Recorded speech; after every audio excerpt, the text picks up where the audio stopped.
Go live. This meeting is being something. Live stream did it. You're being something. Wow. You just gonna say it like that? Jesus, I got it. Thanks. That voice every time you hit record is right in the ear. You used to just say it. Now a whole pop-up is coming up. Wanting to make sure you really know what's going on. Well, I think that's mostly for like the European countries as well, because they legally have to tell you that you're being recorded. Yeah, that's probably. Everybody has to agree to it. So yeah, I don't mind. It helps me remember to actually hit the button. The things you learn when you have shit tons of call with fucking Dublin. That'll do it. All right. Oh, crap. Not lately. I went before the show, but thank you. It's been a hot minute. It has. All right. Are we ready? Yes. On this episode of the Culture Smash Cast, looks like the canary is out of the cage. Piracy is back in stock, baby. Hello, Peter. SpiderMan's back. Woo! It's the Culture Smash Cast, episode 576 for August the 25th, 2021. I'm Stephen Lackey, editor of Culturesmash.tv. Nico? Nicholas Qualls, contributor to Culturesmash.tv. Tina? Tina Qualls, contributor to Culturesmash.tv. And Zach. Zach, overworked dumbass. I love how Zach... Overworked and underpaid. That's true. I love how Zach and Tina both jumped in when I started the show without picking the order for the opening. That was pretty good. I realized... I heard Nico hesitate, and I'm like, let's see what happens. Let's just go. I was the only one who was like, wait a moment, we didn't discuss this. You actually did the right thing, sir. Oh, yeah. I was just like, just roll, man. Just keep rolling. I was almost about to go, but the Tina went first. And then it's like, all right, Zach hopefully will know to go middle because he's never last. I'm always and then going I will middle. go last. Yeah, Zach is always in the middle. Yeah, it's perfect. So what have you guys been up to? I'm having a cocktail. That would have been nice. Yeah. You know goddamn well what I've been up to. Not you. I don't give a shit what you've been doing. Them, that's what they're doing. Maybe they're doing something more interested. To be fair, our audience may not know. Yeah. Well, okay. So Zach and I have been still living in pageant land, making 68 Blu-rays. He's been burning them for days. And it's not like every burn is like 10 minutes. This is what works out great because on our projects, like an hour. I'm usually the one who's doing all the extra stuff by myself. God. But this time, because the software we needed to actually replicate and author the Blu-rays is a Windows-only program, Steven doesn't own a Windows computer. Boy, it's sure good you know someone who does. Can't burn discs on an Xbox, though. That's sad. It's sure good you have someone that has a decent computer with a decent CPU and a decent GPU that can burn this shit. It worked out great for me this time. Yeah.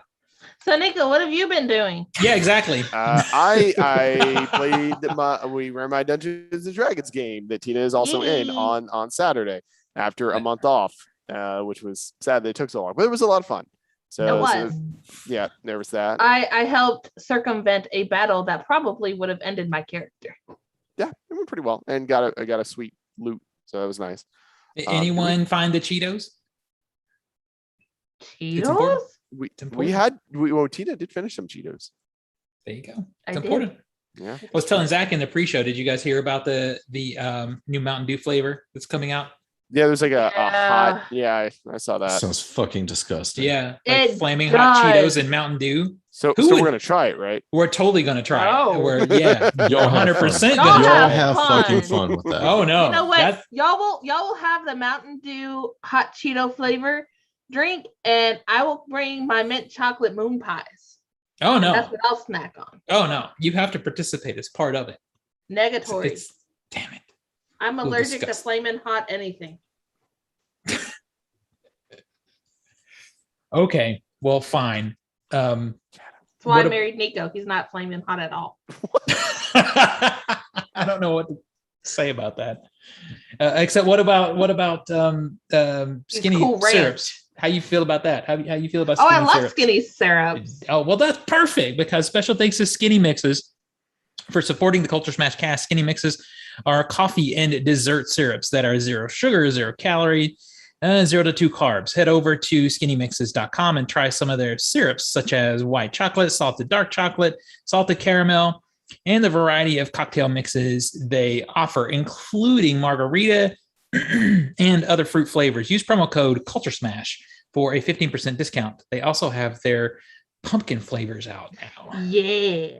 Fall is here, y'all. Fall is not here, and I shared a story with you that Fall is here. the pumpkin spice flavors are already at Starbucks. I shared it with Zach too because he's a basic bitch too. I wish it were fall. I would love fall because I'm ready for fall. I'm done with summer. Agree. Funny how pumpkin spice season and Virgo season started on the exact same day. And what season? Suspicious. Virgo season. It's astrology. Oh. Calling out Virgos to being basic bitches. I was going to say, you feeling suspicious about that? Suspicious. Mm. That's suspicious. All right, let's hit this box office because we got something big to talk about. Number 10 at the box office was Old. It made $1.1 million. It's made $45 million so far. Number 9, new this week, opening at number 9 is Reminiscence. 1.9 that one made, almost 2. And number 8 is... We're not going to talk about that? What? How that's a major fucking bomb? Oh, yeah, I figured we would get to it. Yeah, it's a $54 to $68 million movie that made 2. Yeah. Well, you know why. I mean, go ahead, Nico. I was going to say, not just that it did also simul release on HBO Max. I mean, what marketing has there been? I was about to say, I've seen no marketing for this movie. I've seen a lot. There was a trailer before the Suicide Squad. I've seen a lot of commercials. I've seen the trailer, but I have not seen any commercials or advertisements. And we watch commercial-laden stuff all the time on Hulu, and so it's weird. And I haven't seen web ads for it or anything. Like maybe that is like part of the problem of such hyper-targeted marketing that we're in these days, but I haven't seen anything for this movie except when the trailer originally released, and it looked good. And I forgot that this was a thing that was happening. It's funny because I've seen a ton. I've seen ads in front of things on Hulu. I've seen. Yeah, that's what he's saying. He's like, maybe it's like hyper targeted marketing that's killing things now. I want to know what I'm doing that like Hulu doesn't think I would want to watch that movie. So Variety reports that estimates the film will need to gross around 110 million to break even. Yeah. 109 million to go. 109 million to go. This ain't it, Chief. This was Nathan's one of Nathan's big but was anyone looking to see this? Was anyone? I was when I like Hugh Jackman. Yeah, it's a cool like futuristic noir detective story. I just said that earlier to Zach. Is the noir element was something that was interesting to me, but I don't feel like in the ads I've seen that they quite hit the nail on the head style wise for me. I'll watch it eventually. It's just like I said, I forgot that this was coming out. And here's what's going to happen. I'm going to see it, and I know exactly why. Because I'm gonna in the next week or two gonna want one of those days where I go to the movies by myself and watch 2 or 3 movies, and it'll fill a spot between 2 things I want to see, and I'll end up fucking seeing it. Watch. It's gonna be when you go see Candyman. Well, because I want to see Candyman, and I also want to go see Paw Patrol. No, I want to see The Prestige. Hugh Jackman. I do want to see The Protege. Actually, I do kind of want to see it. Actually, that would be a real. I haven't seen Reminiscence yet, so I can't really judge it. But that sounds like it would be a really cool back-to-back Hugh Jackman movie. Oh my God. Anyway, I'll probably end up seeing it because of that. The movie I want to see is The Night House. Yeah, The Night House is also on my list, and I'm going to try and see this one at the theater because I want to support what's supposed to be a good horror movie. The word is really pretty good about this one. I want to see it in the theater. It made 2.8 million over the weekend. Number 7 is The Prestige. The Protege. The Protege. Yeah. I hate you. It made 2.9 million. I should just spoil the end of the movie right here. I'll kill you. Number 6 is The Suicide Squad, still in the top 10. It Made I would hope. 3.4 million. It's made 49 so far.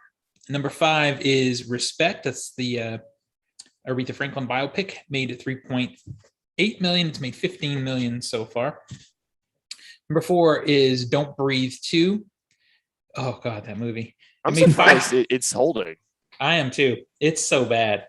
It made $5 million. It's made 19.6 so far. Oh God, that fucking movie. Oh. Number 3 is Jungle Cruise. It made 6.3 million. That one has made 92 million, little over $92.5 million so far. Number 2, opening new this week, Paw Patrol, the movie. It made $13 million for its opening weekend. And I can't help but notice that the mic is slowly going down. You need some might want to just, we just need to pull the stick back a little bit that way so we can counter a little bit. And number 1 is Free Guy. That one made 18.5 million. 58 so far. The sound from him moving the mic is atrocious. It's atrocious. I can't hear it. God, I feel like it's a bullet pointing right at my head now. I'm a little scared. Right? Let's see. How do we sound now? Opening new. Fine, yeah. Okay. Opening new this weekend. You, so unfortunately.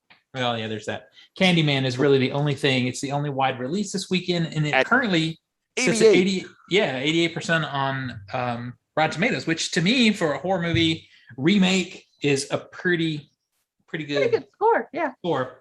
So before we get into the it's not a remake. Sorry, it is a sequel. It is a sequel. It is a sequel. We want to talk about CinemaCon is going on this weekend, or went on this past weekend, and we have a story from that later. But I guess the story everyone's talking about is the title for The Matrix 4 is out, and it's The Matrix Resurrections. Does anybody have a comment about the title? Yeah, I do. Okay. Don't spoil anything, because this bitch right here went out and did what he does and seeked out. Read the script. I did not seek out. Oh, it just popped up. Oh, I've seen screenshots from like leaks. Just popped up on your screen. Yeah, just happened to scroll and there it was. So this confirms step 1 of the leaks. The title is correct. I have no issue with the title. I think it's fine. I mean, it's in line with the other Matrix title. So if they make another, please don't call it Revelations. Please. No, they almost have to at this point. They're doubling down on the R thematics. It's true. This title is better than Reloaded. That was I actually like Reloaded. What was Reloaded about it? Like, what was? It doesn't make sense. I don't understand what was. It's the worst title of the Matrix. Agree. Well, you can reload a gun. You can reload a web page. They could have been reloaded into the Matrix. Yeah. Okay. Yeah, you can load back into the fucking Matrix. Yeah, that's true. Okay. My point is retracted. I take it back. I'm still with your point. I think it isn't as spot on as the other titles. We'll see about this one though. Don't say anything, because I don't want to hear it. I mean, okay. Let me just say this. I have read 2 different plot synopsises, similar and different, and then I've seen Twitter tweets from test audiences. Did you read about the Prestige on Twitter? You gotta love that tweeter, man. Oh I hate you. But I mean, welcome to me last. They have test audience this shit already, including test audience the trailer, which, whoops, it looks like it lines up to the shit that was posted today. I'm expecting the trailer to come out tomorrow. I just find it odd that, I mean, this trailer, they screened it yesterday, right? Tuesday? Yeah, I think so. And then this article was posted today. Why isn't it out today? See, there's a reason we don't have an article about this, and it's because literally every article is like, let me break down what happened to the trailer. Let me give you play-by-play and the trailer. I'm like, I don't want that. I would rather just see the trailer for myself. But I know they're desperate to have something to write about other than, hey, here's the title. I just know they didn't get the 20 some odd stories that they got with like the Suicide Squad. we have definitely had it multiple times where we will get a trailer of something we were talking about like the next day, like after the show. So that's the only justification I give that it's going to be tomorrow. It's because we can't talk about it today. That's why. So you know what's weird is I'm hyped for this movie. Zach and I had this discussion. I'm like, listen, since the last Matrix movie, the Wachowskis don't have a good track record. I mean, most of their movies have sucked. Speed Racer's great. Speed Racer would be great if it was an hour shorter. Yeah. I love it. And Nico does not say no. He goes, yeah. I understand it's long. I have a hard time picking what I would want to cut out of it. I mean, I like Cloud Atlas, but I'm the only one here that liked Cloud Atlas. Cloud Atlas. I didn't hate Cloud Atlas. I think it's okay. I thought it was a neat experiment. I like pieces of Cloud Atlas, but I'm the only one in the county that likes Cloud Atlas. Like, I own it. I really like it. So we could say the Wachowskis' record has been spotty. Wait, hold on. Yeah, so my anticipation for this movie is countered by it's probably going to suck. No. That's just what I feel. You forgot about one. What? Jupiter Ascending. Oh, I didn't forget about it. We talked about it in the pre-show. It scarred me for life. Yeah. All I want is a glass of water. Just a glass of water. Give it to me. But like, that's their most recent film. It is. So so any anticipation I have for this movie, because I love Carrie Ann Moss, I love Keanu Reeves, I'm glad they're back, but I feel like it's probably gonna suck. I'm going to IMAX. Oh no, we're going to IMAX. Yeah. They're gonna get all of our money. Yeah. And then we're gonna bitch about how bad it is afterwards. Look, they call me Master of the Matrix. That's my No, they don't. They don't call you Star Lord, and they don't call you That's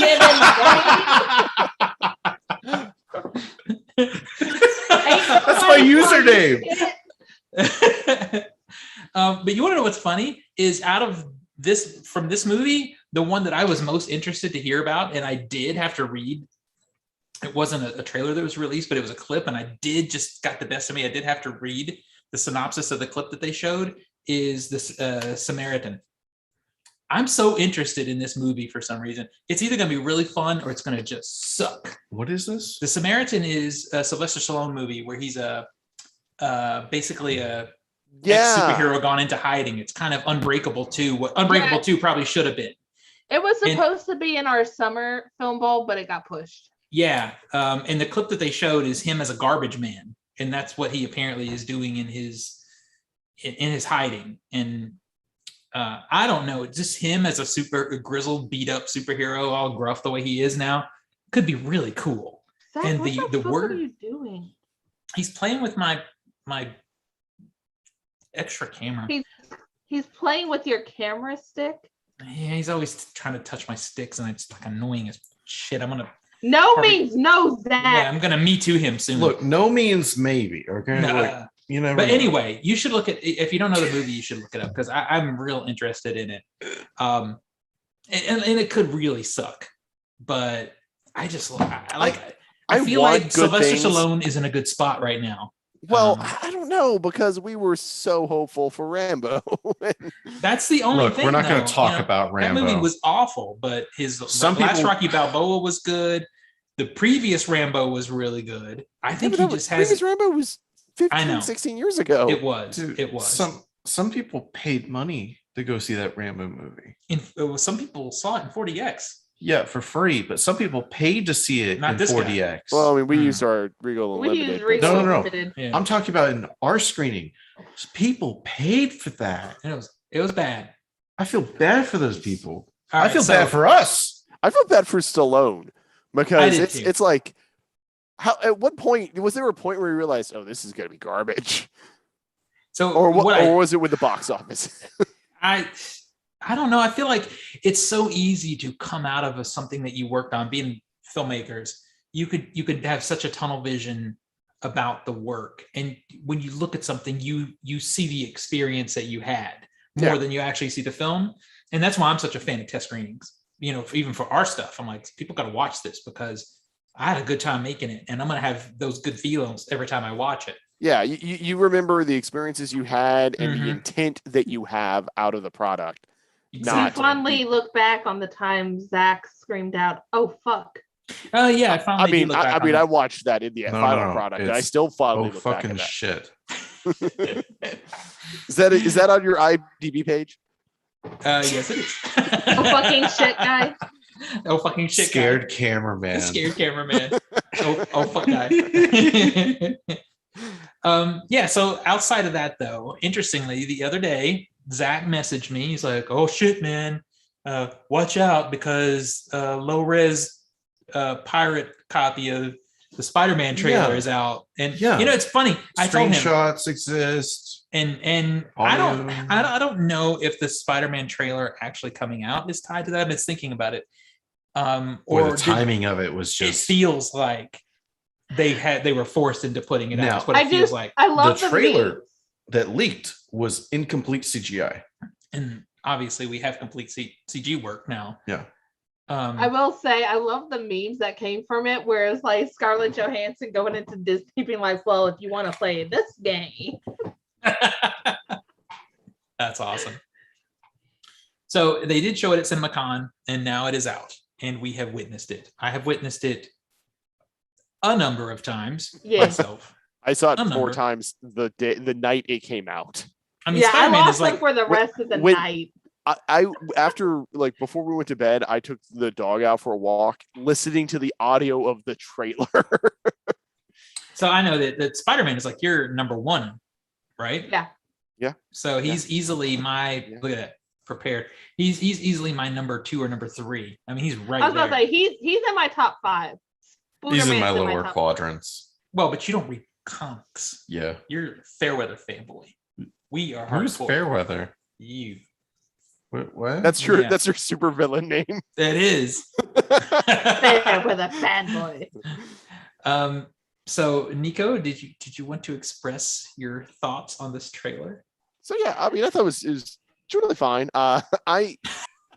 Okay, so generally fine, bitch. All I gotta say for him to pop a boner is hello, Peter. Okay, so here's the thing. Here's the thing about the trailer. We knew, we had very good information that Alfred Molina was going to be coming back. That Willem Dafoe, in some respect, was going to be back, and we got his laugh. And spoilers, if you're trying to avoid the trailers, we got that Willem Dafoe laugh, that trademark laugh, and that was great. We saw the Goblin Bomb. That was great. The Pumpkin Bomb.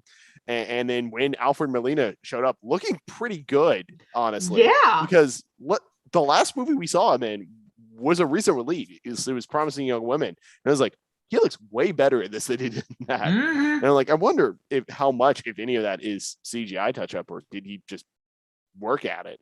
But when he does that whole "Hello, Peter," all of those 2004 Spider-Man 2 memories just came flooding back, and it's like, oh man, he was so good.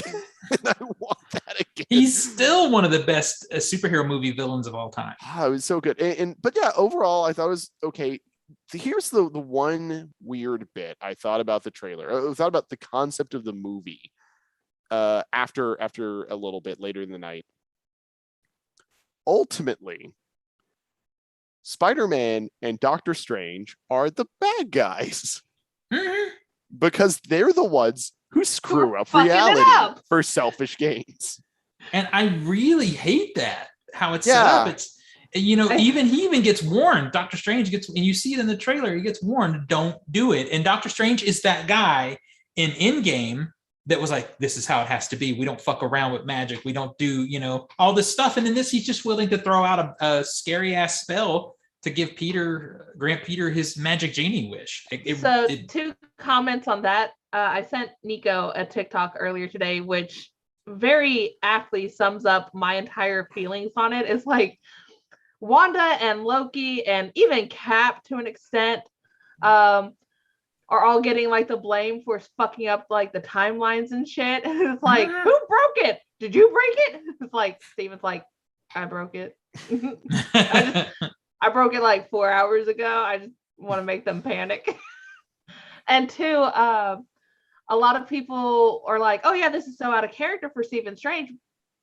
Endgame Stephen Strange, Infinity War Stephen Strange, yes. But if you're looking at like the first movie, the first one, like use a fucking time stone to turn back an apple that he had just eaten. Yeah, but he was playing pranks on Wong, using his magic to like steal books from the library and play pranks on him. But you know, that's the there thing. was almost like two and a half films of character growth. Yeah, that calls back to the issue that we had with Loki. Is Loki all of a sudden we're supposed to look at him back from the Avengers days, but he's acting like today Loki. Well, and now we have Stephen Strange acting like you didn't previous see that. days. You didn't see that character growth though, because you go from Doctor Strange, the first Doctor Strange movie, into Infinity War, where you just see that he's more mature, more strict. You don't see that progression. Well, the growth was kind of the growth he takes throughout the course of the first movie. I see that. Like, I'm not as worried about slightly different tweaks of characterization. Just $10, it's Mephisto, though. I'm just saying. I'm not going in that route, but I need Mephisto. But that's also me coming from like this is like a porn. I need Mephisto. But this is also me coming from you need Kit Fisto from Star Wars. This is also me coming from comic book fandom and used to slightly different interpretations of characters based on different writers and whatnot. And it's kind of harder to do that when you have the MCU is even as slightly siloed as Sony kind of is, but it's different when the MCU, especially all under Feige, has this cohesive vision. So that's I think kind of a fair point. I think the one of the interesting things about it is, for anyone who is familiar with Spider-Man comic books, is it's tackling one of the most maligned of all of Spider-Man history storylines that has ever been printed. In around 2008-ish, there was a storyline called One More Day, basically in the events of That's Civil when I War. dropped Spider-Man. So a lot of people. So during the comic book version of Civil War, Peter Parker reveals his identity to the world. I'm Spider-Man, so everyone knows who it is. At some point, someone shoots Aunt May trying to get to him. So Aunt May is basically in a coma dying. Peter, spoilers for the story from 2008 that you're never going to read because it's terrible. But Peter basically visits every single smart person in the Marvel universe. Doctor Strange, Beast, Doctor Doom, Reed Richards, everybody that's smart. And he's like, hey, can you help save my aunt? And they go like, no, she's dying. It's too far beyond us. We can't do it with science. And then Mephisto, who is the devil, like literally the devil, literally the devil of the Marvel universe, pops up and goes, I'll make you a deal. Give me your marriage to Mary Jane. I will just wipe away your marriage from all existence, and I'll save your aunt. That's it. He just wanted to undo this true love marriage, which is bizarre. Which all it is editorial mandate, because for 20 years, Marvel editorial has been trying to undo the Spider-Man Mary Jane marriage that which is so annoying because that era of storytelling was so good. I love Spider-Man and Mary Jane being married. It was great. But then that's the other thing, is I came into comics with them married. That was my understanding of Spider-Man and Mary Jane. Spider-Man and Mary Jane is his OTP. Yeah. So you have all these editors who grew up older than that, like in the 70s and 80s, and it's like, I want Spider-Man single and all that stuff. So yeah, we gotta give him a chance to hook up with Black Cat. We gotta so many efforts to undo that marriage over the years, and it finally happened this time. And it's basically taken all over a decade for Spider-Man and Mary Jane to be a couple again. They're not married yet, but they are in a relationship at this point. But basically what happens is Mephisto undoes Spider-Man ever revealing himself. And undoes Spider-Man ever revealing himself. And part of that is by Spider-Man never having gotten married to Mary Jane. So the marriage never happens. Peter never reveals his identity. Well, he does actually, but there's some weird things. But anyway, it's the worst story of Spider-Man that's ever been written. For me. And I saw this trailer and I was like, son of a bitch, are they trying to make a good version of this terrible Spider-Man story? And I think they kind of, at least it would be an entertaining story. Again, I still have the problem of Spider-Man and Doctor Strange are the bad guys. They are the ones that are making the problem. They are not superheroes in this way. But they're we got to clean up our mess. Yeah, but it might still be fun. And Alfred Molina is coming. back. I'm excited for that. I'm excited for that too, but this is what annoys me, and this always annoys me in comics too, is this feels like a J. Michael Straczynski story arc, in that he's great at building a situation and doing the meat of the story in the middle, but he never sticks the ending. And it feels like, oh, we built this big cliffhanger at the end of the previous movie. Everybody knows who Peter Parker really is, all this stuff. And we're going to be rid of it in the first half hour of this movie with a wave of Doctor Strange's hand. Now, the repercussions of that is what the rest of the movie is going to deal with. But at the same time, this should be a big deal. This should be a character-changing event. But instead, they're just going to use magic to deal with it. And it just annoys the shit out of me because they wrote themselves into a corner that they don't want to be in. And that happens in comics all the time. And all of a sudden, magic fucking comes in to save the day. And I would be really curious if they wrote themselves into a corner, or if this was the planned corner they were in. Like, how much of the plan for No Way Home dealt with like the multiverse and stuff. Well, like that. no, how much of movie 3 was planned out in the process of movie 2?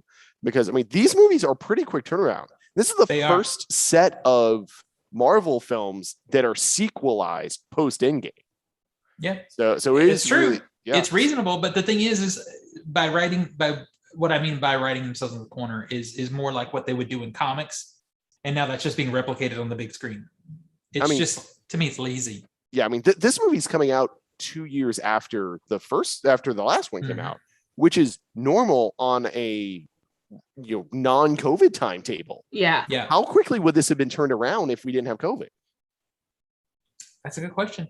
So that makes me think that there was like, they didn't write themselves into a corner. This was, we're going to do this really big. Yeah, this was planned. We're going to do this big show off thing, and we know we're going to just magic it out of the way in the next one.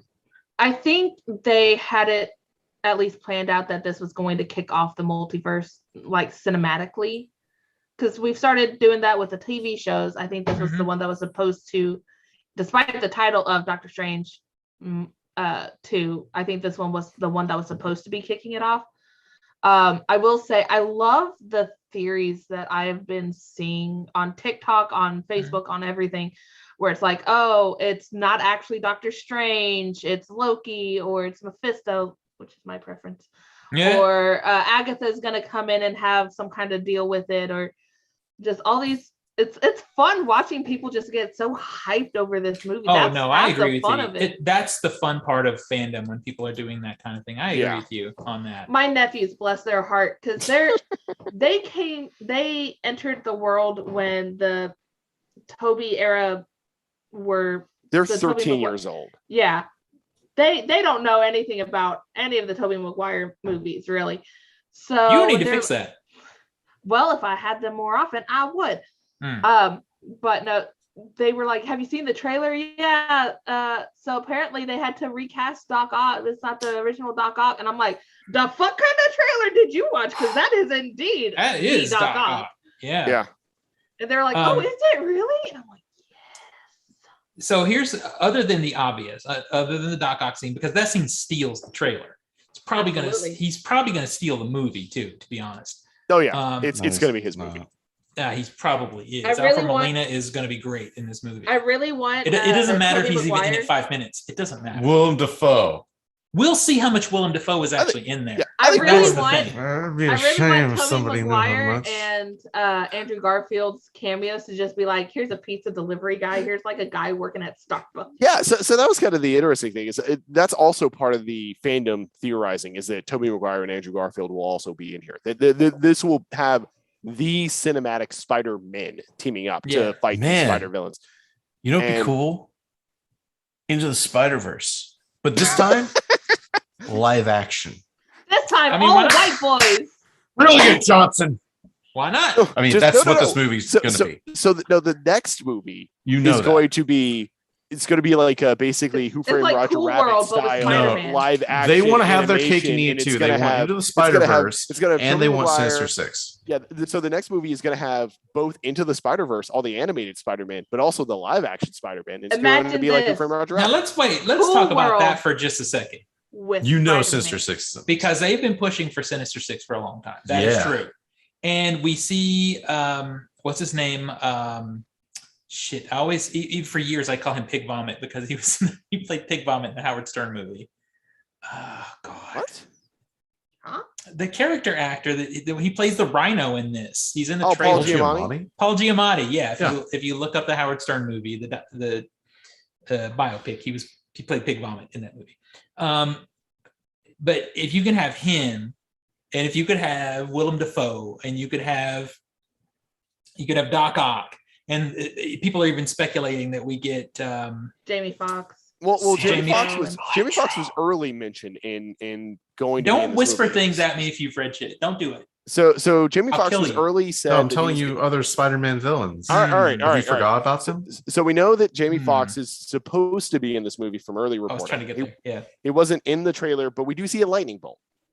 So And it's the same looking lightning bolt. yeah, same looking lightning bolt. But the speculation, the one I was getting to, is that Michael Keaton could still Vulture. make a Yeah. as a vulture. And I would boy, love what it kind if- of movie would that be if that was your Sinister Six movie? That Hold I on. would love it if like Michael Keaton was like they came to him as like, okay, so we know you played the villain, but how about you actually kind of be on Peter's side in this movie? And I would love it if it was like the Vulture teaming up with Spider-Man to be like, get the fuck out of here. it's like okay, Michael Keaton. I'd I know you watch- play the villain, but we're gonna do a Batman Spider-Man crossover. Well, we still got Morbius to deal with. Oh, I mean, it'd no, be a we don't. shame. No, we don't. Well, I don't have to. We don't have to. Stop deal with it. It would be a shame if like the Green Goblin, Electro, and Doc Ock and Sandman and Yeah, there's even talk The that says because of the lizard. sand thing you see in the trailer. I've heard that. I've heard lizard that there's like I saw a rhino. grainy shot that someone tried to make an argument of it looks like the lizard, and it's like I don't think they're going to get a full Sinister Six setup in this. But I thought I saw it wasn't even a grainy shot. I thought I saw a frame by frame that had the lizard actually. Yeah, that's what I saw. Didn't My you? nephews I were watched it adamant. once. Yeah. My nephews were adamant that there was a scene where Peter had like 3 claw marks going across his shoulder or something. And Yeah, I'm like, I saw that I article. can see that. So and I've complained about this with Marvel movies before, as much as I love them, is sometimes they focus too much on setup and everything becomes a gimmick. Is this movie going to be a good one shot? Because some of the No. movies are not good one shots. I mean, they're not good standalone movies, and that's what there's so many pieces being built in this. It'll Well, be I don't- interesting yeah. to see. I don't see how it would be a good one shot necessarily, just because the whole premise is callbacks. Like it's basically like it's a direct sequel to what immediately just happened in the prior movie. So you at least need that part. You need the last like 15 minutes of the last movie, and then everything else, like all the bad guys we're going to see are callbacks to completely different Spider-Man franchises. Well, So yeah, this but is- I mean, it's if it can give me a standalone beginning, middle, and end story that I can care about without watching more stuff. You know what I mean? If this isn't the middle movie of a story, that'll suck. Or if it is the middle movie of a story, that'll suck. well, I don't know. Yeah, I'm kind of curious. I'm really curious about how this is going to resolve. The whole premise of Spider-Man coming out of the events of the last movie and his identity is revealed. And he's basically going, I have to fix this because this is making everything terrible for everyone I love. So Doctor Strange, can you fix this? And if this results ultimately after the whole reality warping thing and Doc Ock shows up and all that stuff gets taken care of, if this results in everyone generally forgetting who Spider-Man is, I'm really curious about how that's going to impact both subsequent Tom Holland standalone Spider-Man films. Are they going to be more like the traditional Spider-Man films? Because at that point, no one knows who Spider-Man is. He's not Even the Avengers. If the Avengers don't know who Spider-Man is, and Tony Stark's not around to feed him tech stuff, then he just is basically surviving on all of the stuff he currently has. And if then that stuff he has happens, to make his own. it'll all be worth it to me because I I think think, that'd be he's cool. too OP. He's too I OP agree. right now. I think that would be really neat if that happens. And I do like I mean some of the people in the superhero community know who like Spider-Man Doctor is, it's fine, Strange but will still remember because he's the one who cast the spell. probably, yeah. So Well, and that's And the he one could thing also- I He could feel also reveal his identity to people. I he mean, that's- could. He could. But I feel okay about, the thing with Doctor Strange is they're desperate. Marvel is desperate to to rebuild that mentor relationship that was entertaining with Tony Stark and Peter Parker. And you can tell they're trying to use Doctor Strange to fill that void. It'll probably work. Work. You know what would be a better mentorship? Peter Parker and Reed Richards. Yeah, depending on who plays Reed Richards. I don't want to belabel the trailer too much more, so I've got one last thing on it. So some toy releases have been shot about the movie. So we've seen some of the toy designs, and they show a different Spider-Man outfit. Last movie trailers of the last movie had Peter Parker as Spider-Man in a different Spider-Man outfit in different shots compared to the movie. Like they just CGI'd a completely different suit. Like he was wearing the traditional blue and red, and then he was wearing the Iron Spider suit in the actual movie and things like that. Yeah. I wonder if we are having the same situation here. If any of the costumes that we see in shots in the trailer, when we see those same shots in movie, are going to be a different Spider-Man outfit. I hope that's true, because he's wearing in the trailer one of the costumes that I really don't like. Which one, the Iron Spidey or the black and red? The one that's like, what is it like? It's kind of like white or a silver spider logo on the back of it. That's the black and red one with the white spider. The I hate that one of the last movie. I hate that one. I'm not too big of a fan of it. I think adding in the white kind of clashes, but I'm fine with black and red generally. I mean, that's what. Well, no, black and red I'm great with. It just needs to be the black spider again. And this is fanboy stuff, but it's what we do. You know, but I think he needs the arm webs. I would love arm webbing. None of the Spider-Man movies have been brave enough to do the armpit webbing, and I want to see that. Okay, all right. That's probably enough. All right, it probably is enough, especially since Zach doesn't even have a dog in this race. I'm just like, it's another Spider-Man movie. The last one was disappointing as shit. You say that, but you went and read you read a spoiler. Yeah, I read a spoiler for the Jigsaw movie. You said. Unfortunately, so I read them all. So let me get started on our next story. Do it. Which is about the Spider-Man movie trailer. From Slash Film, Sony Pictures has announced that recently the new release this week Spider-Man No Way Home trailer has smashed records for daily viewings.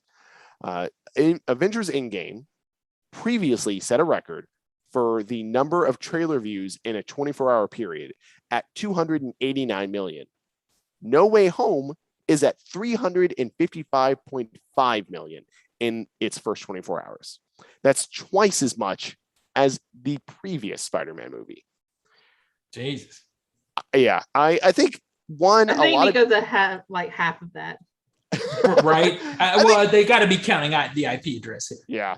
Well, I mean, different phones, different computers. True. Yeah, I think part of it is the ending of the last movie is a cliffhanger. Like, revealed Spider-Man as Peter Parker. So a lot of people are wanting to know how they resolve this. And then two, it is probably going to be one of the bigger Marvel franchises going forward. That's not a straight Avengers movie. Yeah. I mean, Iron Man's done. No more Iron Man movies. Captain America is going to be interesting because it's a new Captain America. But other than that, it's Thor. And then we're going to get the first sequels of Doctor Strange and Captain Marvel, but and Ant-Man is still a thing, but this is Spider-Man. So a lot of people are going to want to watch this. And Spider-Man has a history of breaking records. Like all of the Tobey Maguire movies broke box office records for the weekend it came out. And this one comes out December 17th, 2021. Is that true? What's that? They all three? Yeah. Mm-hmm. Yeah. I remember the third one. Yeah. I don't remember the first or second. Oh, I do. I mean, I went and saw them. I just don't remember the record-breaking part. Oh, it was a huge deal. Yeah. Those movies were juggernauts. They really were. And it's funny that 3 was too, and it was so bad. I didn't see 3 in the theater. I saw it's got Spider-Man on it. I see it in the theater. Like the reviews coming out of it were bad. It didn't matter. Had Spider-Man in it. I was like, I'm out. Spider-Man. I'll catch this one on DVD later. I think it would be interesting. I'm glad I did. I'm glad I saw it. One thing that would be neat, DC does this a lot, and and actually we'll get into it when I talk about the comic that comes out this week, of revisiting some of their movie and TV properties in comic book form. And I kind of would want to see a revisitation of the Tobey Maguire Spider-Man movies. Like, what would Spider-Man 4 be? I've seen the plot synopsis a few times and stuff, but like, actually we'll write it and draw it out. Oh, I'd love that. I love that. I mean, you know, the indie guys do that with like Buffy and stuff all the time. When there for a while, there was season 8 and stuff Season like 8, that. it went season 8 and then season 9, season 10. Mm-hmm. Yeah, I think that would be cool. I'm just waiting for the day when they bring in like Tom Hardy's Venom and have that. Oh, you know that's coming. You know, I want it to be now. That's still, but I know he has to do Carnage. That's still a sticky situation. I don't know how that's gonna work. Like, what do you mean? Just like the weird interplay between Sony and Marvel about the rights issues, center around Spider-Man. Like, however, like I keep seeing stories about Disney might buy out Sony from the licensing rights for Spider-Man. Like, no, Sony wants all that money. I was gonna say, it sounds like they might want to, but I don't see Sony doing that. Disney can put all the money on the table they want, and Sony can be like, no. Yeah. Yep. But it's weird that you get to have this. Mobius is coming out. Venom is on its second trailer. That's right, Mobius. And none of sounds these more interesting. None of these movies. Wait, what did you say? Mobius sounds more interesting. Than what? Morbius. Oh. But okay. These movies, I mean, these characters are Spider-Man characters, but they don't get to actually interact with Spider-Man, which is just a weird thing. It is. Okay, that's enough Spider-Man. Yeah. Is it ever really? I mean, no, it's yeah, not. it is. It's not. It's not enough Spider-Man, but we should move on. Well, let's talk about piracy, Zach.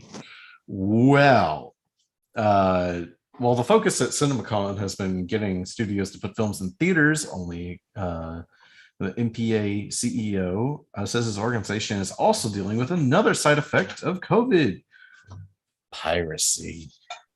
That's right. It turns out if your film skips theaters and just goes, or simultaneously just goes to cinemas and streaming, like as an example, The Conjuring, Suicide Squad, Black Widow, they will rapidly become the most pirated films online shortly after. No way! Who could have foreseen that? Go ahead. At a press conference in Las Vegas, the CEO acknowledged the story, but noted that piracy is something the industry has had to continuously combat, regardless of release strategies, and that the MPA, the Motion Picture Association, is pushing back with the help of Anti-Piracy Alliance for Creativity and Entertainment. ACE. So creative. Essentially, NATO, the National Association of Theater Owners, has argued that and escalated the piracy from day and date releasing has damaged studios and movie theaters at a time when the industry is hurt. It specifically called out piracy as a factor in the steeper than expected drop in box office revenue for Black Widow, as well as examples of like the Suicide Squad not doing well. However, y'all want a 4K copy of Black Widow? Because I see it. Absolutely. In Dolby Atmos? Yeah, I see it. I just went, while he's reading the story, I went over to the Bay to see what's out there, and boom. Yeah, there's like 150 different seats. You can seated like a mofo too. You could download it like that. I mean, however, it's strange that a film like F9 or A Quiet Place 2, which didn't go streaming and was theater exclusive. Well, Quiet Place 2 maybe is out there now because it came out on physical media. Yeah, it's on physical media now. But when it came out, it's almost like, and hear me out, it's called F9. I see you looking up. You're like, The Fast and the Furious 9. Bitch, stop looking at my stuff and read your article. Yeah. So, because right there it is. But it's almost like, and The Fast and Furious 9. Do you see a 4K saga rip? Oh, wait, there it is. Yeah, there's a 5.1. Yeah, right there. But it's almost like those films that went straight to theater did better than the ones that went simultaneous or streaming exclusive. Who knew? Yeah, it's funny that they're trying to deny it, but man, Like, because the thing you can do is when you look on Pirate Bay, it's one thing to see them listed there. It's another thing to look and see how seated they are. Oh yeah, they're freaking. You can go on everywhere. to Pirate Bay, and it's like, I want this movie, but if no one is seating it, then you're not doesn't getting matter. it. Yeah. It's crazy, and this whole idea. I feel like there's a little bit of two things happening. One, it's being overblown by the motion picture group, and two, it's being under considered by Disney and HBO Max. It's like, the reality is it's somewhere in the middle. I'll be because real. it is bad. It's like, it's as bad right now as I've seen it when I was a teenager. I mean, I'll be real. When movies were making $1 billion, who cares? And somebody pirated it, it's like, who cares? Yeah, who cares? But when you have a budget of $200 million and it grossed 40, and the piracy is this strong, it's like, yeah, I'd say go after them. Mm-hmm. Well, I'd say reconsider your strategy. Oh, that ship has sailed. Yeah, well, it sailed the 7 seas of spices, come back to port, dropped off at spices, and sailed again. So what's really interesting is right along with this article is that CinemaCon, Warner Brothers did a huge presentation and came out and like, from what I was able to read, basically kissed the butt of theater owners. And like, believe us. Next year we're back. We're back to normal next year. Then why not? Well, yeah, I don't know. I don't know if what the reasoning is why you can't just change your mind or whatever. Maybe they feel like this year they just need to, because they feel like no movie is going to make the money that it should at this point. So and they might still be scared of like the Delta variant and how that's playing out. Right. And they have another issue too. I didn't put the article in here, but the deal that HBO Max had with Amazon has officially ended. So what that was is basically, if you are a subscriber to Amazon Prime, and a lot of people don't pay attention to this, I've used it a few times, is you can pay for Prime, and then there's a section in Prime called Channels. And from there, you can get Showtime and HBO and Stars and all the Paramount other Paramount Plus for Shudder. An extra charge on top of your Prime package. Now, what's great about that is if you're like me and you hate paying $10 to 15 different places, you can pay in a chunk to Amazon, where you're used to paying anyway. Well, that deal ended, and immediately the switch got turned off on 5 million subs for HBO Max. They're just gone because those people don't have access anymore, and that's how many there were. So they're downplaying it, but that's a number. That's a pretty significant number to just be gone in a 24-hour period. And they had to know that was coming. Amazon is in competition with them, so there's no reason for them, now that HBO Max is a thing. When it was just HBO, it wasn't direct competition in a lot of ways, so they didn't mind having that in the channels. So I don't know. Either way, we're going to see Dune in the IMAX. Mm-hmm. That's an IMAX. I mean, they filmed it with IMAX cameras. Mm-hmm. Yep. So that's happening. I mean, that's our rule. That is a rule. Well, I mean, unless it's no, that is a rule, sir. That's a rule. Unless it's a film called Wonder Woman 1984. Oh.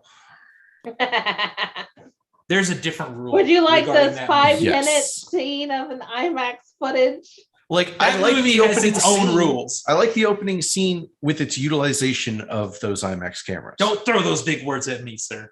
Okay. The cameras. But you can agree that last scene had no fucking purpose being shot on 15 perf 70 millimeter film. That was just Why not the climax? That was just masturbation because it had no impact whatsoever. Hey, we got these cameras. We might as well use it today, right, boys? Mm-hmm. I mean, it's only $700 mag. My husband's an extra in this shot. Let's make sure we get it a nice big shot. Oh, fuck off. All right, let's go to TV.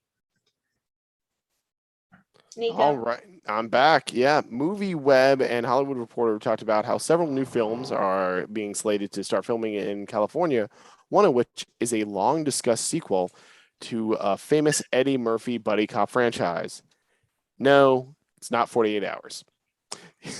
Beverly Hills Cop 4 is set to apparently start filming later this year in California, being produced by Netflix. The franchise started in 1984 with series star Eddie Murphy as Axel Foley, a street-smart Detroit cop who heads to Beverly Hills to investigate a crime. He goes back to Beverly Hills in Beverly Hills Cop 2 in 1987 and Beverly Hills Cop 3 in 1994. So looks like he's also going to go back again, this time with Netflix. You know, when I first saw the story, I was a little disappointed. But then I remembered, you know, Eddie Murphy's track record. And I remembered Beverly Hills Cop Part 3. And I was like, oh, okay. Yeah, That's like, fine. let's be real. How many Beverly Hills Cop movies have there been? 3. And Well, how just many are went good? over the list. 2. 1 and 2 are both good. No, Yes. no, it's just one. No. 2's good too. Two's good. 2's good. Two's bad. No, No. it's good. It's a fun movie. It's a fun Yeah, movie. 2 is fun. Yeah. I don't know, because like what are the recent movies that Eddie Murphy has done recently? Okay, we know Coming to America, garbage. Which Jesus is garbage. fuck, I But forgot he did about Dolomite, that. which everybody Was seems great. to like. I still haven't watched it. And the question is like, well, one was produced at Netflix and one was produced at Amazon. So maybe Netflix is the right place for Eddie Murphy. And maybe it is, because also when you look at Dolomite had Eddie Murphy in it, who had a really bad track record of choosing films and whatnot. And it had Craig Brewer directing it, right? Who do you think directed Coming to America? Well, but see, that was done for Prime. Yeah. But you're that's like- the point. You're like, well, it had this director. It's like, this fucking piece of shit had the But same you're director. missing But- the point. You're There's missing the point. there's also the question because of previous wait. Previous to Dolomite, Craig Brewer's I like Craig Brewer. I know him. He's Yeah. from Memphis. Yeah. But his track record was spotty. I mean, since Black Snake Moan, he's done what was it? The remake of Footloose, which was fucking awful. So if you could take a director with a spotty career, an actor with a spotty career, put them on Netflix and have them do something amazing, maybe Nico is right. Maybe Netflix is the magic sauce. it could be Dolomite was a fluke. That's entirely Could be. possible. Or it just could be one had better writing. Yeah, it could be that too. Because like Coming to America could have easily just been, hey, Craig Brewer, I need a director. Just come do this for like a week while we film this. Because Like, it could have just been entirely calling it a favor and not an actual passion play. Mhm. Or again, it could be a fluke. I don't know. I want more Dolomite. Like Dolomite was a fantastic movie. I want more of that Eddie Murphy. I was about to say And something. What? I don't know. I was about to say, so would you say that Coming to America is a badly directed movie? And my immediate answer was yes. I proved my own. I was going to be like, well, it wasn't that. And then I went, yeah, fucking yeah, it was horrible. Yeah. Direction on that was awful. Yeah. Yeah. So yeah, I just want more of the glimpses of the good Eddie Murphy that we got in Dolomite. And I don't know if we're gonna get that with Murphy revisiting a well again with Beverly Hills Cop, especially with we had Beverly Hills Cop 3, and you're right, it's not good. Wait, who directed the first two? Was it Tony Scott that directed one of those? It was somebody like that. Let me look that up. To the Google. Yeah, Zach's going too. Zach's probably gonna get it Martin first. Brest. Who directed the first one? Martin Brest. Who did the second one?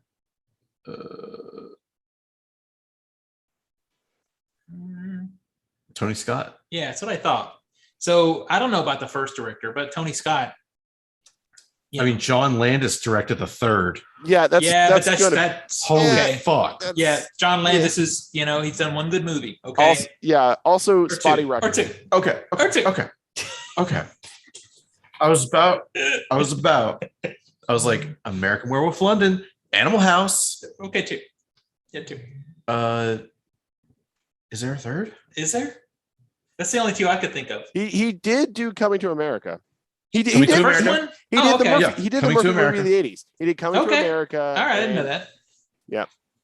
Hang on. All right, so I know he's there's done a more. couple. He's done a I know couple. there's But more. the point is, He did Trading Places. He did good movies Trading up until Places. that point. that's right. He did do He did Trading Blues Places. Brothers. Blues Brothers? 5 Okay, films. so fine.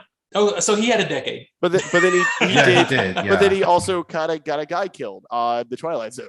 So, It's still a good movie, though. Still a good we're not- movie. we're You know, not gonna talk about the two kids that also got fucking decapitated. You suffer for your art. You suffer for your art. You've heard the story around that shit, right? Like yeah. he was absolutely the number one guy at fault. Yeah. He got away with it.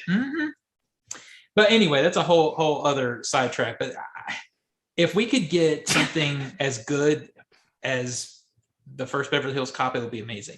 I think that would be the thing that could revitalize Eddie Murphy's career, because I like Eddie Murphy. But I think you need someone to do it more like Tony Scott. You need somebody. You need a stylized director who's really good at humor. Well, one of the things, I kind of like, there was more to go to it. So just to recap the process for this movie, already attached on board to co-direct Beverly Hills Cop 4 are Adil El Arabi and Bilal Falah, the co-directors of Bad Boys for Life. I was going to actually reference the two of them. They were actually attached to this before Bad Boys for Life. And I think that's kind of what you need more. You need a stylized cop action movie. You don't have to make it funny, because Eddie Murphy is going to make it funny. Well, if he still got it, which I hope he does. But I think that was also part of the thing of John Landis made a comedy movie when it should have been a cop movie that had a comedian. That's a very good point. And those two directors that did Bad Boys for Life, it's interesting because I like that movie. They did a pretty good job with it. But I also don't know if they have it in them to actually be their own creative, if that makes any sense. Because I feel like what they did with Bad Boys for Life was just to 100% mimic what was done in the first two movies. Yeah, and Michael Bay. Yeah. And I don't know if they're actually creative directors on their own. They were brought in to mimic Michael Bay, and they did it, and it was good. And it's like you said, Will Smith and Martin Lawrence are both funny and they're both charismatic. So they actually gave the movie its life. These two guys just came in and gave it the style it was supposed to have. So, and maybe that could be cool. They could be actually maybe the exact right people to direct this movie. Okay. Let's talk about the real heroes here, the writers. Yeah. So toss a coin. What'd you get? I don't know. Boy, I guess you don't know two sides of the coin. I don't know where you're tossing the coin? Can we just get to the point? Are we tossing the coin to the on Witcher? one side of the coin is Teenage Mutant Ninja Turtles, the 2014 one, and its sequel. The sequel was good, but I never went back and watched it. And on the other side is Mission Impossible Ghost Protocol. Oh. Yeah. Okay. So it could be a good combo though, if they know how to, if you've got a couple that could write a little bit of comedy and you have somebody who writes good action. See, that's kind of the thing though. Ultimately, it's a symbiosis of everyone involved. I mean, they also did the. Sorry. You need a good script, but a bad director could ruin it. You could have a bad script that could be kind of saved a little bit by a good director or good actors. Like if it's you just need pretty much everyone to come together in a good cohesive group. I hope it works. I liked the first two Beverly Hills Cop movies. They were fun. It's on the TV. I'll watch it. I like Eddie Murphy. I just want Eddie Murphy to be good. That was the only celebrity that we saw when we were in LA sitting on Rodeo Drive. There goes Beverly Hills Cop car. That's Me and my brother were like, oh, we saw one. What were you going to say? I mean, these are the same writers who also did Wonder Park. Did what? They did Wonder Park. Oh, that movie looked awful. Yeah, the animated one. Yeah. The one that had the director literally uncredited himself because he was disappointed in it.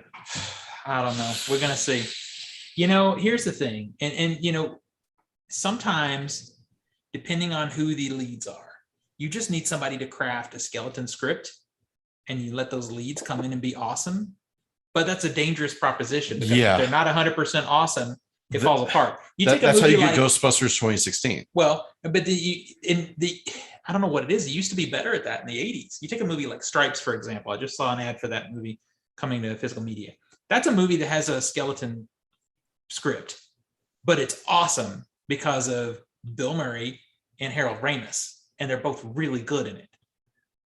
It's dangerous. Improvisation is a freaking art form. It really is. It really is. And Eddie Murphy used to be the best at it. He used to be one of the best at it, but we'll see. We're going to see with this movie. The one positive part is Netflix tends to just throw movies at shit and let them do their thing and hope for the best. Cocaine is a hell of a drug. Mm-hmm.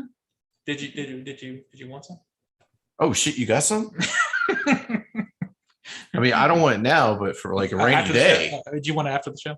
Okay. For our audience listeners, they are entirely joking. Please do not send cops to their house.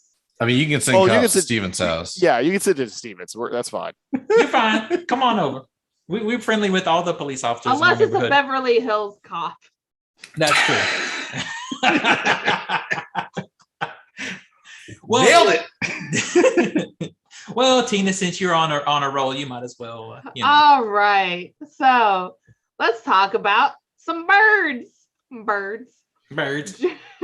Journey Smollett will reprise her role as Dinah Lance, aka Black Canary, who was first introduced in last year's Birds of Prey movie. The character was depicted as a burlesque singer who rescues Margot Robbie's Harley Quinn from an attempted abduction. Chaos, messiness ensues. Sue Kroll will produce the Black Canary movie under her Kroll and Company Entertainment banner, having also produced Birds of Prey. It's unclear whether Misha Green will direct the Black Canary film as well, or merely write the script, but either way, the project is quite a long ways off, as Green has several other projects in the works, like the Jennifer Lopez upcoming action thriller, The Mother, and she's also attached to direct Tomb Raider 2. I have no memory of this character. Oh, wow. Green and Smollett previously Yeah, indicated that they'd love to further explore the character of Black Canary when they were doing a press tour for their HBO series Lovecraft Country.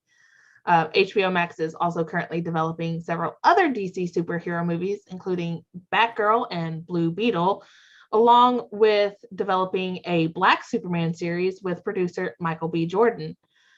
As for Smollett, you'll soon see her in a pair of Netflix movies, Escape from Spiderhead with Thor heartthrob Chris Hemsworth and Miles Teller, and the Bad Robot produced Lou, which pairs her with Allison Janney. I'm really curious about if this is definitely like a grab of HBO trying to keep Green after bailing on Lovecraft Country season 2. It's a really good point.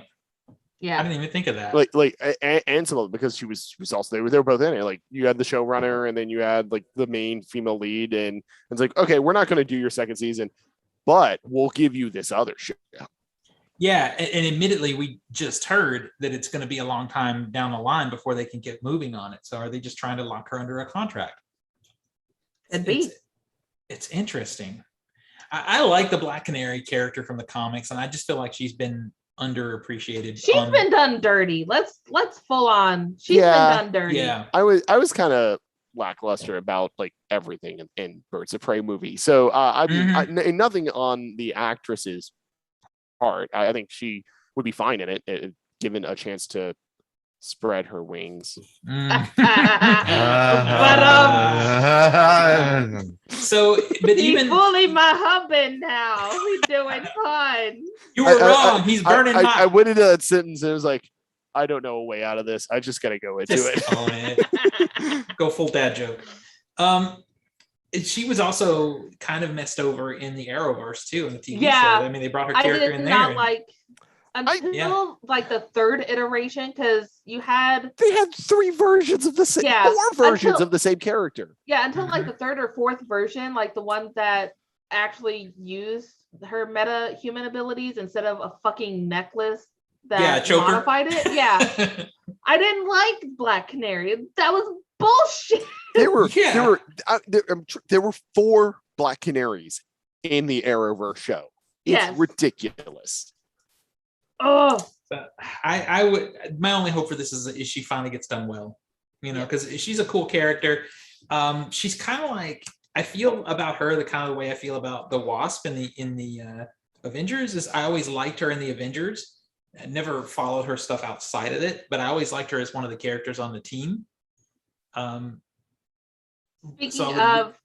Speaking of TV and superhero stuff, just real quick. Have you guys caught up on What If? No. I watched last week's episode, so I haven't watched today. I did tell Zach, by the way, after post-show, after we talked about it, I went and watched it, and I quite liked it. You guys were Episode right. 2 is my favorite. It's the jam. It had me laughing a few times, and I was like, "All right, yeah." I mean, I can't But say it's nothing efficient, because some asshole Steven. still hasn't watched it. It's what? Oh yeah, it's true. It's efficient. Yeah, I thought it's definitely doing that. This is what you want What If to do. It is supposed to be high referential. It's like, let's just take the stuff and just have fun with it. We're just going to do a fun premise for half an hour. Totally It's fun. just like what the comic is. So it's nothing supposed to be weighty or hard or hardcore. And I can tell you this though, you guys said it to me, and you were 100% right. I almost wish at this point they would recast all the characters, because when you're watching it and everybody's voiced by the voice and one person isn't, it throws really it stands out. It's like, it shit, this person sucks. And that's an ongoing thing, because this episode also has the today's episode's the same thing. And it's really weird how some of them are and just some of them aren't. And like, so I understand some cases, but they get some big names on here. Yeah, I wish they just recast it all, so we wouldn't have to worry about that at all. Because it wouldn't be an additional layer of something you're kind of looking for. I think it would be different if it were like a special thing, like if it was like just like one character or two characters, like Fury. like in the last episode, if it was pretty much just Chadwick, or something, or like this one is a very Nick Fury episode. If it was just Samuel Jackson, if it was like that kind of thing, but no, it's like more than half the cast are the MCU actors. But then there are key, like in this one again, like Samuel Jackson's in it. But it's not, especially not now. It's not Scarlett Johansson is Black Widow. But you have like Mark Ruffalo shows up in it, and all these you got the main characters, but that's not Robert Downey Jr. and it's so weird. Yeah, I just that honestly, I get it's cute that they actually get the real actors or whatever, but I wish they wouldn't. Just get some really cool voice actors, good voice actors to come in and do it and just be done with it. I think that would be better, because last week it was really it threw me off a few times. Plus, there's also a different art to voice acting versus on-screen acting. Yeah, like there is one actor, particularly in this episode that we just watched, that we will not go into. I was going back and forth on if it was actually their MCU character or not, because it sounded a little off. Like some lines, like, "Oh yeah, that sounds like that person," but other lines didn't. So we waited, and when I looked at the credits, he had me pause the credits. Yeah, it was their actor, but like, they didn't emote the same way because they're not on screen. They're in a booth. This bitch right here's got to get it watched so we can have a real they're conversation. either in a booth or they're sorry, talking. I've been burning discs. Yeah, they're either in a booth or they're talking on a phone, because this was probably some of this was probably recorded during COVID. Although I heard reports that some of it was recorded as early as like 3 years ago. So I don't know. Yeah, like the Chadwick Boseman stuff has been recorded for a long time. Right? Yeah, his definitely. Yeah. I'm looking forward to it. Totally mean to derail. But... Oh no, it was kind of time anyway. But it's I'm glad you brought it up though, because it reminds me to watch it tonight. Because after last week, I'm kind of in. Last week was really good. Yeah, no, I told Nico, I was like, that's going to be our tradition until What If's over is Wednesday, right before podcast, while we're like right after dinner or something. We're watching. I also like how digestible it is. It's just half an hour. 30 really minutes. Quick. It's quick. It's a quickie. Right. You know what else is quick? What Stuff else on is Blu-ray? Well, this week it is, because mostly it sucks. The Conjuring, The Devil Made Me Do It is out on Blu-ray and 4K. I think there might be a steelbook on that one also. Peter Rabbit 2, The Runaway is on Blu-ray 4K, and there definitely is a steelbook on that one. Evil Dead Trap is out. That is a twisted fucking Japanese horror movie that I have not seen in years. It was only on DVD for a really long time. It's twisted. Is that Evil Dead 5? No, it has nothing to do with Evil Dead. Is that the Evil Dead Saw crossover? Well, you gotta see it. Two Evil Eyes is out in 4K. This is another Blue Underground release, and I hear it is beautiful. Mine should be here today or tomorrow. And then, oh God, the collection. That's that George Burns thing where he was the god or whatever, and he'd come down and like do stuff, but he was all edgy or something. I vaguely have heard these movies. Anyway, that's all we got this week. It's kind of a thin week. What's happening in the comic book world? What am I? So I talked about it, like I mentioned a bit earlier about the Spider-Man it making a sequel in the comic form. DC has been doing this for a few miniseries. It had Batman 66, which is based off the Adam West show, Wonder Woman 77, based off the Linda Carter show. A couple weeks ago, premiered Batman 89, which is based off of the Tim Burton movies. And now this week, we get Superman 78, which is the Richard Donner, Christopher Reeve Superman movie in comic form. So basically the concepts of these are getting to continue the stories of those original material while also getting to do things that they couldn't do in the original media. Like this one, for instance, basically the bad guy is going to be Brainiac. And if you can imagine how they would have made Brainiac in the late 70s, early 80s be a compelling sci-fi entity, it might be a bit of a stretch. But in the comics, you got infinite budget, so have fun. This sounds really cool.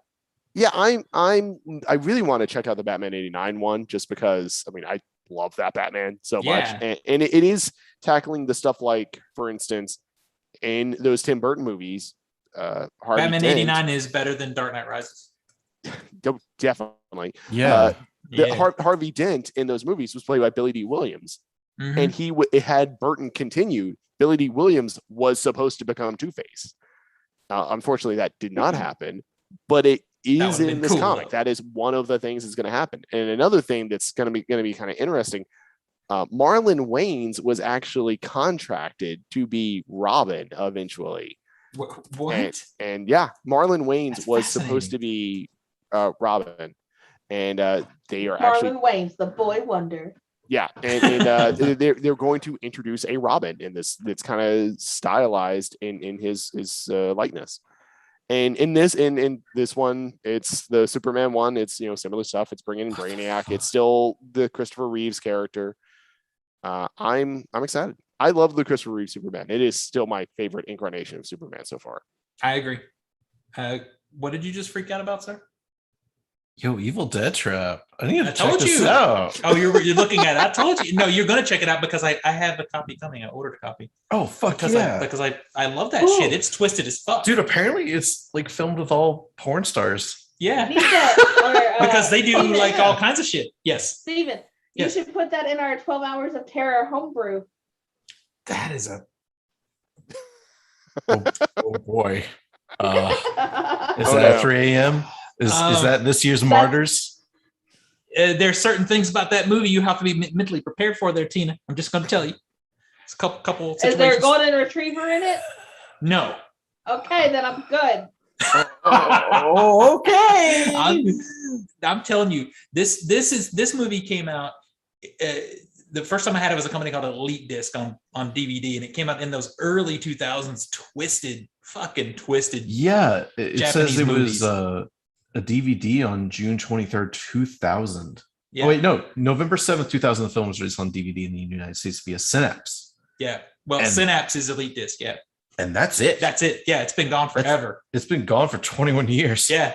So yeah, when I saw that on Diabolic DVD, I'm like, pre-order. Oh my god! It might have to make it into our 12 Hours of Terror. All right, let's wrap this thing up. We can talk about this post show. And Nico, where do we find you on the internet, sir? You can find me on Twitter and Instagram under Nico Scream, NIKOSCREAM. Tina? You can find me on most major social medias under Cheddar Popper, CHEDRPOPPR. And don't forget to check out our beautiful fur baby at the.shadow.pupper on Instagram. Zachy boy? You can actually find me on Discord and Steam as a Dangerous Mute Lunatic. And actually find you there again. Yes, I'm actually going to be playing Psychonauts 2, baby. 16 years we've been waiting. Finally get to play it. I'm about 90 minutes in, and it's great. I want to play video games again. I played DVD the other night, finally, again. And it was I played the game where you put the CD in the player and you hit burn. Oh, yeah, you played that game for a while. That's I heard you played the lotion basket game. Put the lotion in the basket, or put lotion on its skin. Or else it gets the hose again. Put the fucking lotion in the basket. Put it in the basket. Put the fucking basket. Yeah. Ada makes me play that game.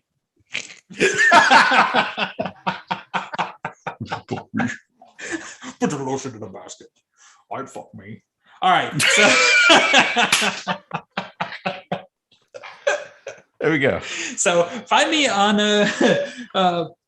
OnlyFans now that you can do porn again. Okay, can we just take 2 seconds and say, what the fuck were they thinking? I don't know what that was about. They were about being to pressured. They were being pressured by the banks, who were being pressured by religious faculties. Yeah, but that's OnlyFans sits on a foundation of homebrew porn, right? Yes. Yeah. I mean, that's what I thought. I mean, they would shut them down to cut that out, right? Well, I ain't gonna lie. Pornhub or somebody would come. I've considered doing feet pics. Oh, I need some money. You and Nathan. Nathan said the same thing. All right, so you can find me not on OnlyFans, but on Facebook under Culture Smash, and then on YouTube, Off the Shelf Movie Night. I'm still one video at a time going through my complete collection of physical media, so you can see it over there. Staring at you. She's staring. Let me zoom in. Dun dun dun dun dun dun dun dun dun. She's like the Terminator dog. All right, we'll see everybody next week. Bye, everybody.